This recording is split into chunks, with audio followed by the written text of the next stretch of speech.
Hey. I'd like to ask Lord Monckton a few questions, but first, if I might, I would like to take time to do a brief overview on how Agenda 21 is being implemented in Canada here. In recently, Canada, or Alberta, in the province where I'm from, we just elected former UN bureaucrat and New World Order operative Alison Redford as our premier.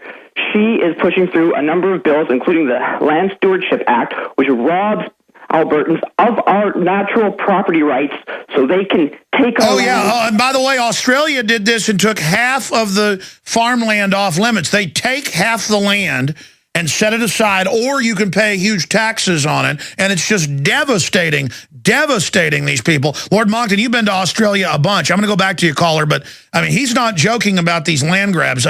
Give us your take on that. Well, this is a growing problem in Australia. I met one of the people who'd had his land grabbed, and he and his family had been farming there quite peaceably for several generations. Then along comes the state government one day and says, right, we're confiscating your land because we need it for a carbon sink so that we can comply with our obligations under the treaty which Kevin Rudd signed, one of the many global warming. Sounds like Mao Zedong, and I've seen the polls there. Over 80% are against it, but the authoritarians don't care. This is exactly it. They now regard everything and everybody's property as their own to do what they like with. They want to take it away from people and put it in the hands of some sort of environmental management committee.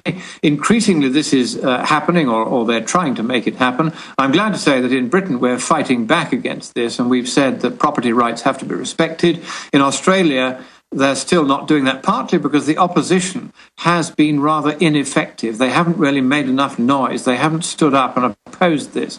And nobody has provided the funds to allow people who have had their property effectively stolen from them. And then later they give it to their buddies. This happened in Austin. They took 50,000 plus acres from the mid-90s on and then turned around and built on it. They took it from farmers. They just took it, Lord Monckton. And now...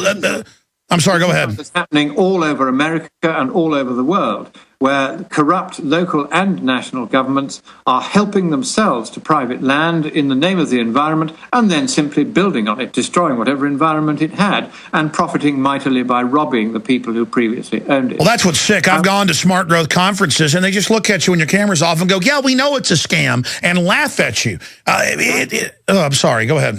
You're quite right. They know it's a scam, and that's the crucial thing. They know that this is simply a method of organised robbery of by the rich bureaucrat and the bureaucratic class and the governing class. Real fast, I want to have the caller in Canada. No, I've seen this. She went to the Bilderberg this year. Are Canadians aware you're about to go under the same land grab that just happened in Australia? Unfortunately, most of us are oblivious. I'm filming a documentary. I have a YouTube channel. I'm trying to inform people as best I can. But most people, they're such statists. They have they worship and grovel to government. It's quite pathetic here. They don't have the spirit of 1776. They don't have the spirit of liberty. They don't have this fire in their belly. It's quite pathetic. But what was going on before is there's also another bill that they're passing. Alison Redford is. She's talking about how basically they're doing a mass overbuild of power lines, which is going to raise the cost of energy here in Alberta, and it's a monopoly. Yeah, giant scams. We'll be back with more calls. Yeah, these people are total criminals. They know exactly what they're doing. Lord Monckton, straight ahead. Obama's Axelrod has announced they want to try to pass a law restricting free speech. You can't make this up. The Department of Labor wants to ban children doing chores on farms. You know about that. Well, now they want to have people that report on the economy have to get government-issued computers. We talked about that earlier in the week. It's just so crazy. They're using al-Qaeda to attack Syria. I'm not saying Assad's a good guy, but, I'm supposed to give my rights up because al-Qaeda, and then now the NATO and folks are funding them. The Bill and Melinda Gates Foundation is funding research into bracelets that track mental and emotional responses in school to make sure you're being brainwashed properly. Lou Rockwell's came out on the show yesterday. That video's up at Infowars.com. Ron Paul will not endorse Mitt Romney. It's also all mirrored at Prisonplanet.com. And killer drones coming to a sky near you. And they're announcing their #1 mission will be to enforce the environment. The spy satellites are not pointed at the Russians now. They're pointed at us. And they've got the Air Force drones enforcing your cows. If water runs off, any brown water into the local creek, giant fines. Any hay dust, $2,000 a day fines. There's no law. They're just doing it.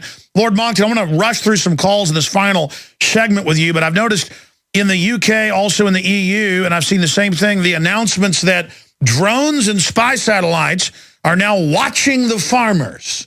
Why, but not big agro, watching the small endangered family farm. I noticed Stalin kicked people off the farms and tried to collectivize and kill tens of millions. Mao did it.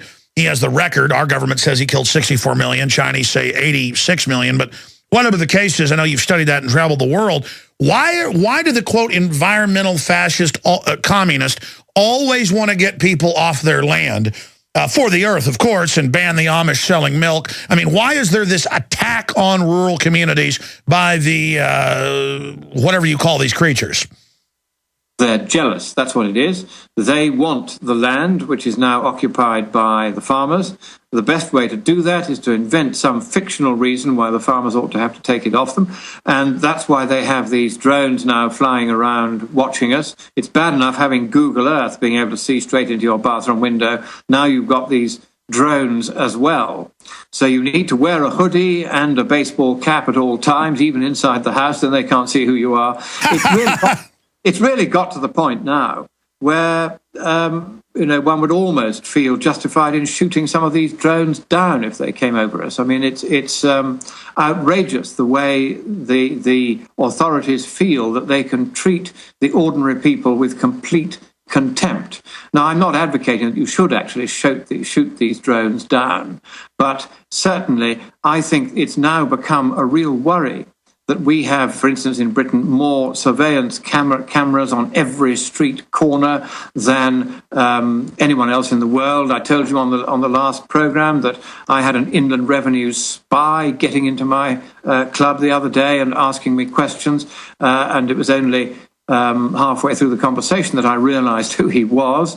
This kind of game that's being played with the citizen by the authorities. And these little secret police think we're all criminals. It's like a little mental illness they have, and they act like we're bad just because we want freedom, and they all think they're James Bond. Let's go to the calls. We've, again, got scienceandpublicpolicy.org proprietor Lord Christopher Monckton, the third Viscount of Monckton and Brenchley, on with us, leading fighter of these green tyrants. Let's talk to who's been holding the longest here. John in Montana, mountain country. You're on the air. Go ahead. Hello, gentlemen. My question is on Agenda 21, human rights and the future of formed governments in the world or in the United States. The use of semantics and legal interpretation and the government's theft of land and other items from the people. Can I have Lord Christopher Monckton speak on that, and then have you, Alex Jones, speak on the constitutionality of that? Yes, right. Yes. Go ahead. Let me go first on this. Your Constitution, which I keep by me at all times, says that the supreme law of the United States is the Constitution, alongside the laws made by Congress and any treaty made by the Senate in accordance with the provisions in the Constitution. That too becomes your law. And this is where the danger is. Increasingly what is happening is that presidents like President Obama, who tend to put everybody but America first, will agree to these treaties over and over again. Now, they realize they can't get them through the Senate because there are still senators who are willing to stand up for America. And as you know, a treaty shouldn't become a treaty unless the Senate says it should. But there's a kind of get-out clause which the Supreme Court has been using. It's been saying that even if the Senate doesn't make a treaty, but yet a particular international agreement is something which all nations ought to be taking part in, then even if the Senate hasn't voted for it, it's increasingly being treated in law as though it were. Yes.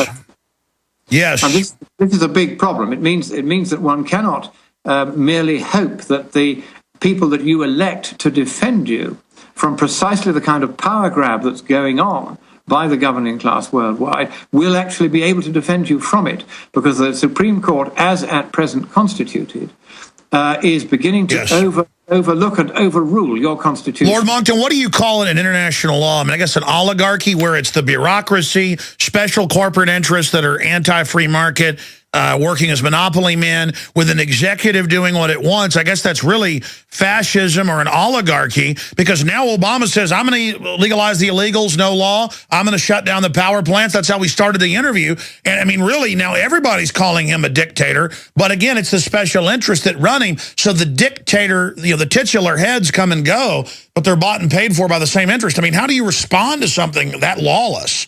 Well, what you do is there is a procedure in United States law, as there is in United Kingdom law, called application for judicial review of administrative action.